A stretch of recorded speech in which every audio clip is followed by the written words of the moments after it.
Hello and welcome to the Mindset RX series of the Alpha Movement podcast. My name is Tom Foxley and I help functional athletes gain the champ's mindset. On today's show, we're going to be discussing extrinsic versus intrinsic motivation, fear and fear of injury, and a good old dose of simplicity. Before we get on to the show though, the seminars. Seminars are coming up, Mindset RX seminars. By the way, I just completely revamped this. So if you've been before, this is a huge new thing. I spent the weekend just kind of in one crazy blur, completely rewriting, revamping, throwing away, and then starting again with a brand new seminar. So I'm so excited to present the next one, which is this Saturday coming up, and that's February 17th at 3 Aces CrossFit in London, before heading over to Primal Performance in Weert in the Netherlands, May 19th, and then October the 20th and October the 27th, the first of which is CrossFit City Line in Watertown, Massachusetts, and then the 27th, which is CrossFit Pushing Weight near Richmond, Virginia. And you can find more information on all of those at mindsetrx.com/seminars. So today's show, I was reading a post. Actually, was it reading a post? I think it was a book. I was reading a book. I think it was Tim Ferriss's Tribe of Mentors, which I'm kind of slowly getting back into. And there was the subject of extrinsic versus intrinsic motivation, and I had this to kind of loop it all the way back around. I was aware of this because of obviously what I do, but also it first kind of became aware to me, or I first became aware of it, when a PE teacher called Miss Jackson was introducing it to me. And she was my favorite PE teacher. She was awesome. She was the one that got me interested in psychology of sport. She was really, really cool. But the syllabus there was extrinsic versus intrinsic motivation. They basically said that if your athlete is more intrinsically motivated, they're more likely to be successful. And for those of you who need a quick recap on this, extrinsic is, or traditionally thought of, as something that you are looking to get an external reward from it. So, for example, a medal, or getting gratification from someone else, or to know, or to win first place. So if you're looking to stand on the CrossFit podium, if you're looking to win a medal, if you're looking for someone else to say well done, that's extrinsic motivation. Intrinsic motivation would be the complete opposite of this. It's to feel a certain way, to be a certain way. It's to know that you've done yourself proud. And their simple argument was in the syllabus of my old PE, physical education, was that if you were extrinsically motivated, you would be less successful than if you're intrinsically motivated. But the way they kind of made it sound is that some people were naturally extrinsically motivated and others were intrinsically motivated. And this is a debate that I've had a bunch with sports psychologists, and a bunch of other people. And they essentially come out with, because my big line is that we're not driven by data and facts and measurable, quantifiable quantities, really, or quantifiable subjects. We are naturally emotionally driven, kind of connected human beings that aren't doing stuff to achieve a certain thing, but to feel a certain way. And the only reason we might want to achieve a certain thing is to feel a certain way. So I see this a bunch, and the sports psychologists generally come out with, it's got to be measurable. Some people just feel like that, and I completely disagree. I think that naturally, as human beings, we want to feel a certain way. We're all doing this to feel a certain way. So when it comes down to someone saying, are you extrinsically motivated or intrinsically motivated? I think that everyone is intrinsically motivated, but it's just going deep enough to find that intrinsic motivation, and not being scared of going into a deep corner to find that intrinsic motivation. Because what often happens is, if we look at an external goal, say a 12-week SMART goal or something like that, as I've kind of alluded to, or outwardly said, we're not doing this to achieve that thing. We're doing it to feel a certain way, or to avoid feeling a certain way. So let's begin looking at that intrinsic motivation. And this takes a lot more heart, a lot more guts to go into that potentially, I don't know, deep place. But you've got to go there, and that's the only way to truly be successful is to find that intrinsic motivation, because there's no amount of external shit that's going to properly fulfill you. And even if you do get to that end point, and you achieve the thing that you think that you want to achieve, it's going to feel hollow. It's going to feel shallow. It's not going to feel like a true victory, and you're going to want to find something else. But if you find that intrinsic motivation, you're going to be motivated the whole time. And this is a tangent I wasn't really expecting to go on, but when we're looking for extrinsic motivation, we have this idea that the goal is an endpoint, and we've got to drive towards that endpoint. But the people, when you feel like that, you miss the most important thing. You're always going to miss that endpoint. You're going to miss that. You're going to miss your goal, because the goal is actually the journey. And this is kind of esoteric and spiritual to say, but you've got to focus on that journey, because the journey is the end goal. And the way you do that is by becoming curious, obsessed about the minutiae that you can do today, and how you can make today the best day possible. I feel that not enough people do this. Not enough people really think, okay, a great life is a collection of a great day, and how am I going to have today as a great day?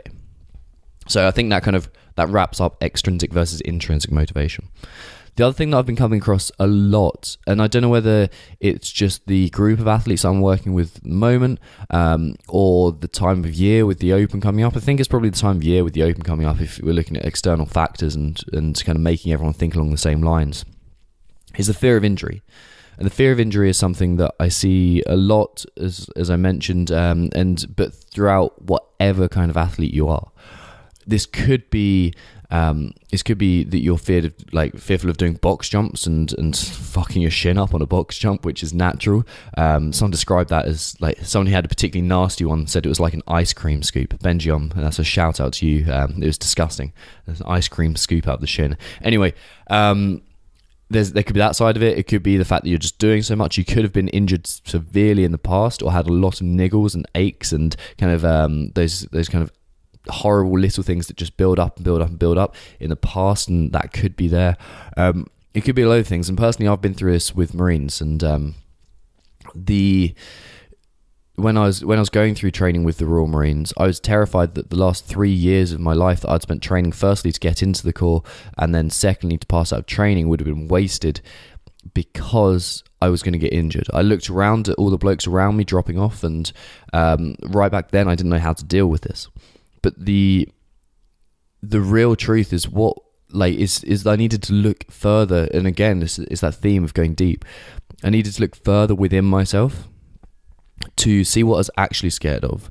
And when you go through all those different layers, you find that I found personally, and if you're one of the 0.0001% that doesn't feel like this, I'm sorry, but like, you can find your own stuff. The majority of people here are thinking, I'm not going to be good enough. I'm going to be a failure, and I'm not going to be good enough. I don't deserve it. It's a self-worth thing. And that's what I find in 99.999% of people. You go deep down and understand what we're truly scared of, and it's a fear of not being good enough. It comes down to that. And once you identify that thought, once you identify that that kind of that deep set fear and that belief, often it starts the unwinding process there. And from there, all we have to do is become aware of it. We don't have to try and change things, but we do have to become aware of it. And just shining that light bulb on there is very I was going to say illuminating. It is a very illuminating thing to do, but it's also a very powerful thing, because it's the start of the unwinding process there. And just a second, because coffee does cool.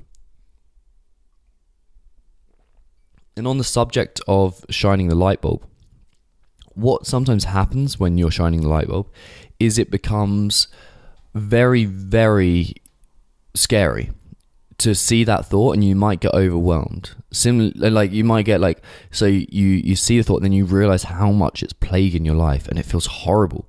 And eventually, you have to realize that this is all a normal part of the process. Similarly, you might not find anything, and switching that light bulb on, it might be so subconscious once you find that belief that it might take a while to really see that and to get it bring up to the surface. So those are some things that could generally happen. And then I'm going to finish this off with just like, I know I say this the whole time, and for those of you who are just like, Tom, shut the fuck up, you've said this over and over and over again. I know, but not enough people know it, and of the people that do know it, not enough people action it. Is do the simple shit. We are so want to add all this extra programming on, or add all this extra let's go for nutrition work or mobility work. We are so want to add all that programming on and the extra external shit, when the truth is we need to do the simple shit regularly and do it often and commit to it fully and commit to it with intensity. And you may be in that position where someone's trying to like sell you, or you may have seen these adverts come up in your Instagram feed or your Facebook news feed, or you may have seen them come up on like the sidebar of your favorite websites, trying to sell you programming, trying to sell you a magic pill answer, trying to sell you this kind of snake oil of, yes, take this thing. And like, I've been suckered into it many a time. I've been subscribing to websites that were shit, like paying my money to websites that were shit because I wanted this magic pill. I've bought programming, I've bought templates to try and make myself a better athlete because I thought that it was in the process. I thought that it was in some secret that someone held from me. But the truth was, the only secret there was the fact that I wasn't doing the work. That was it. I just needed to do the work more consistently. So if you're one of those people that feels that you need an extra thing, I almost guarantee you this is not the case. Like, again, it's back to that 99.999% of people, and this is a one-size-fits-one solution as always. So don't this may not be the case, but like, just look at it. Just look at the case that it could be not a programming issue. It could be like a mindset issue around this, and just doing this simple, consistent work and putting up with that and embracing that process. And as always, this is a desire for perfection as opposed to an appreciation of progress.